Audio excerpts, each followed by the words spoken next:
Ladies and gentlemen, the Prime Minister Tony Blair.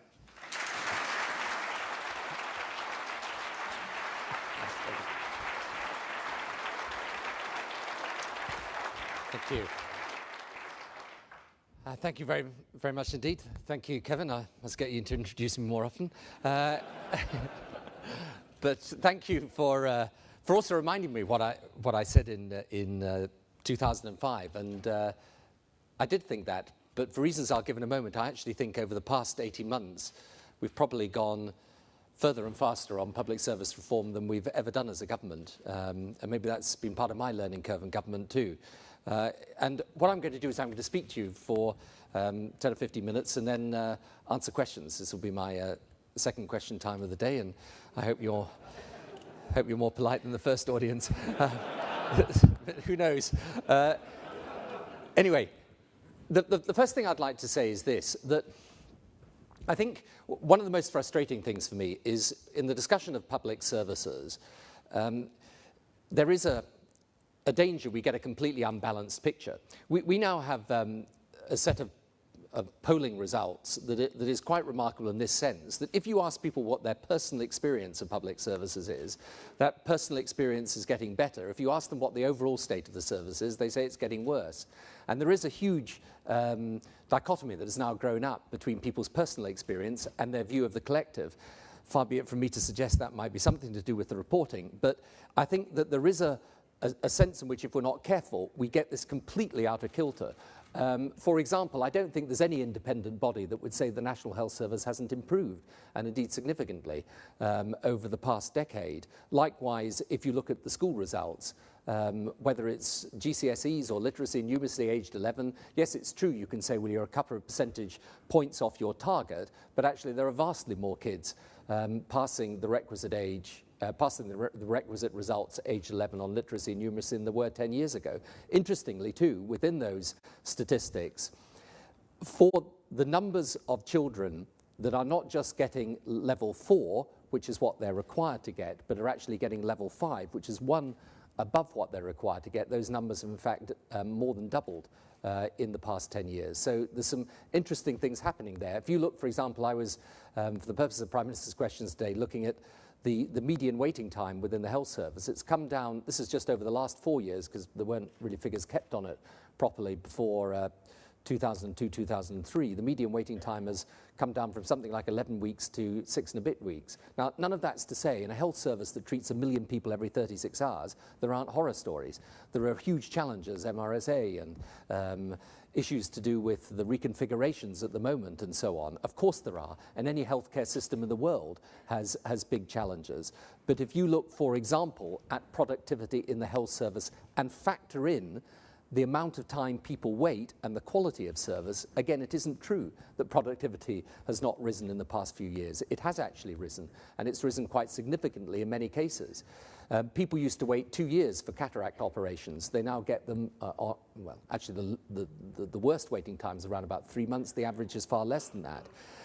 Now, even, dare I say it, and this is a pretty bold statement to make in light of the publicity of the last few months, if you take the Home Office as an institution, and you may say, well, no, you can keep it. But if you take the Home Office as an institution, it is interesting that if you were to ask people, has it actually got worse in the last 10 years, people would say yes. But in fact, if you ask people who are working within the system, have there been no improvements in the last 10 years, they would say, well, actually, there have been. And I think the real issue is the gap between what people now expect from the system and what they're seeing. So, for example, if you take immigration and asylum as a result of the reforms that have been made, we used to only remove 1 in 5 failed asylum claimants. We now, for the last year, 2006, for the first time in the Immigration Department's history, have got a tipping point where we're removing more people than we're taking in unfounded claims. Or, for example, it happens to be the fact that crime, both recorded crime and on the British Crime Survey, is down. It's no consolation if you're a victim in crime, but it's actually true. So there are times when sometimes the facts that we get about public services are rather worse than the reality. The reality is more balanced.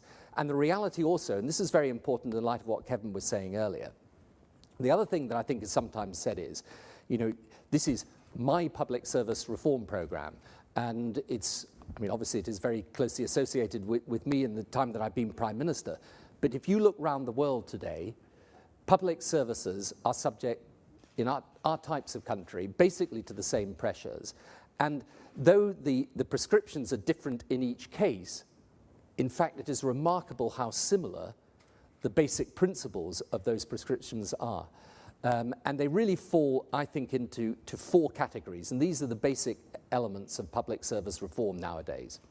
One, you need a strong performance management from the centre. That is the role of the centre. I mean, earlier in this week, and I make no particular party political point about this because there's people in my own party who would strongly agree with this. The Conservative Party said we should get rid of targets. I can't imagine any private sector organisation putting the amount of money, in fact I can't imagine them putting the amount of money full stop that we have put into the public services over the last few years, but putting that amount of money and not demanding certain outputs at the end of it. And if you were to, for example, it's a very good example of what I was talking about earlier, if you look at the BMA report on accident and emergency that was published last week, it was, the headlines were all highly critical, but tucked away in the report was the sentence that in the last 10 years accident emergency departments have been transformed. Now, some of you here may have had ghastly experiences in accident emergency, I don't know, but others may well have found, and I think this is the general finding, that actually over the past few years the experience is significantly better. It would never have happened without a target being set for people being treated within a certain time. If you look at the waiting times, when I first came to office, there were thousands of people that waited over 18 months, hundreds of thousands of people that waited over 6 months. There's barely any people now. However, we still have a huge problem with people waiting too long, for example, for diagnostic tests to be carried out in certain areas. But without, my point is very simple, without strong performance management from the centre, including targets and standards for outputs, there's no way that we could justify the amount of money we're putting in. And incidentally, I also totally agree with what Kevin was saying in this respect. Part of the minimum standards are proper minimum standards at the workplace. And we as a government have introduced things like the minimum wage and so on, and protection for part-time workers. But once you've done that, I don't think there should be any prejudice that the public sector necessarily treats its employees better than the private sector. But performance management is one thing. The second thing is greater consumer choice. Now, again, you know, in the fall in waiting lists over the past few years, which is roughly about 400,000 from 1997, here is the fact, and this is what I say to people who are opposed to our reforms, is that until we introduce some element of contestability and choice, we did not get the falls we needed. I can't tell you how many occasions you would go to an area and they'd say to you, well, you know, it's just we don't have enough money, even with the money you're putting in. We've got these long waiting lists. There's nothing we can do about it. And we would say, well, all right, we'll set up an independent treatment centre and they can take the strain for you.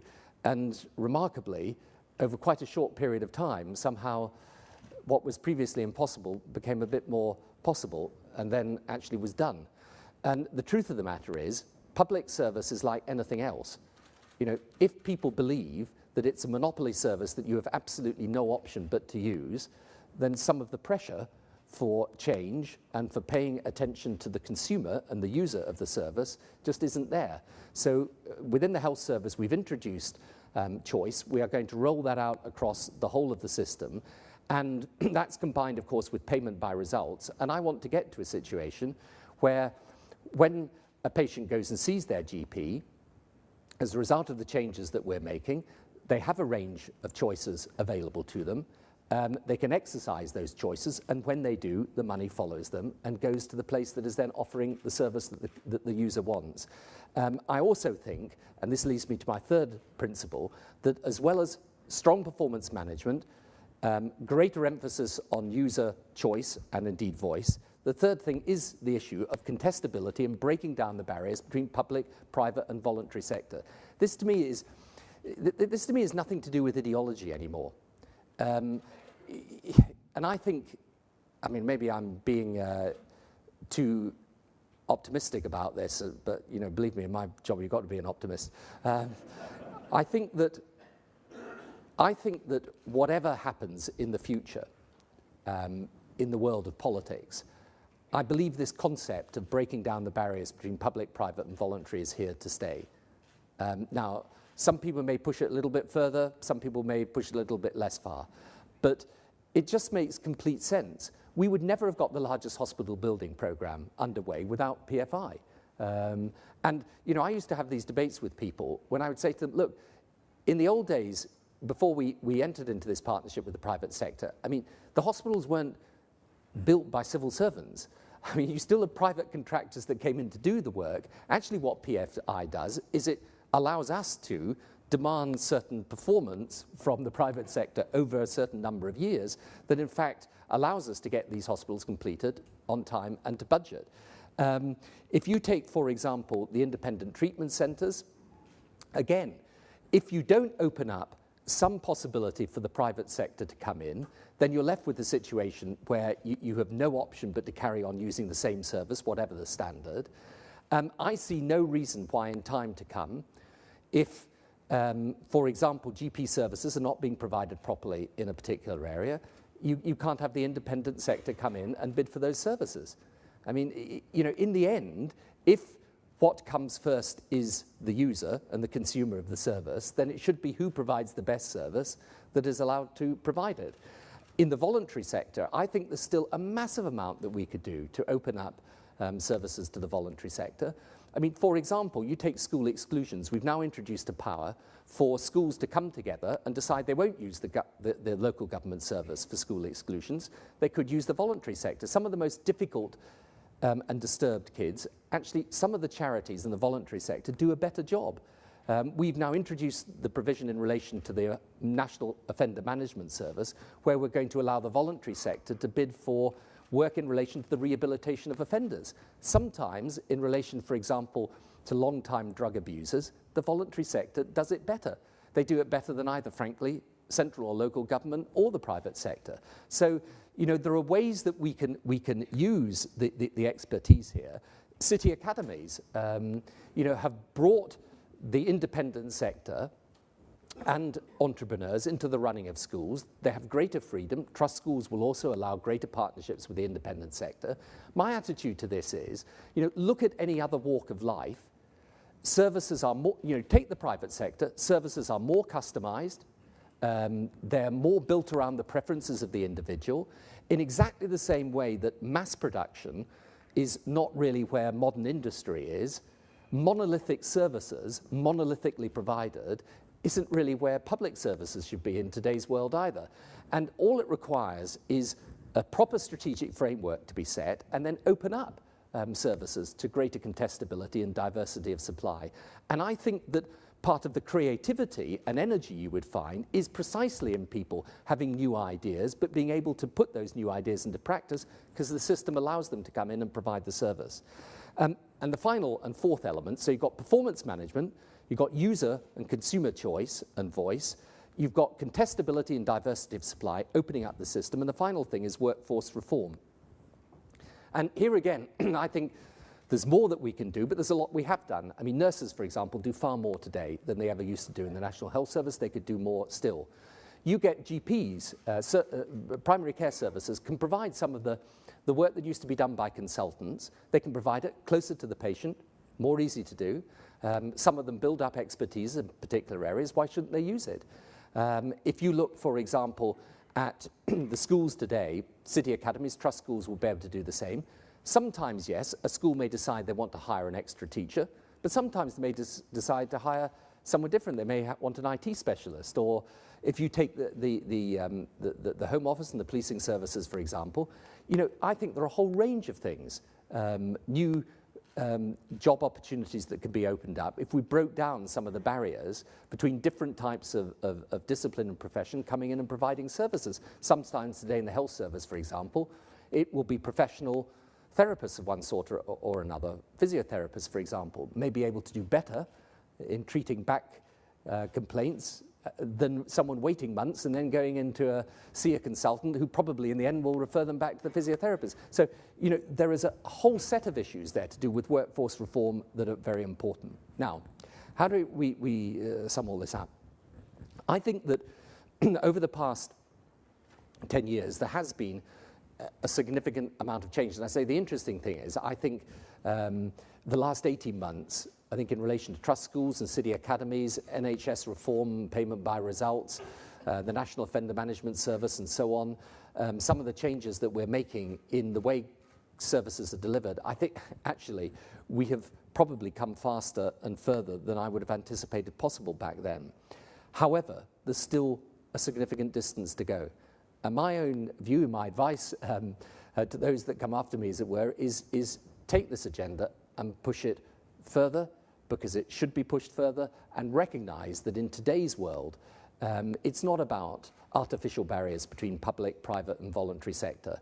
It's about recognizing that in the world in which we live today, the thing that matters is what provides the best service for the user of that service.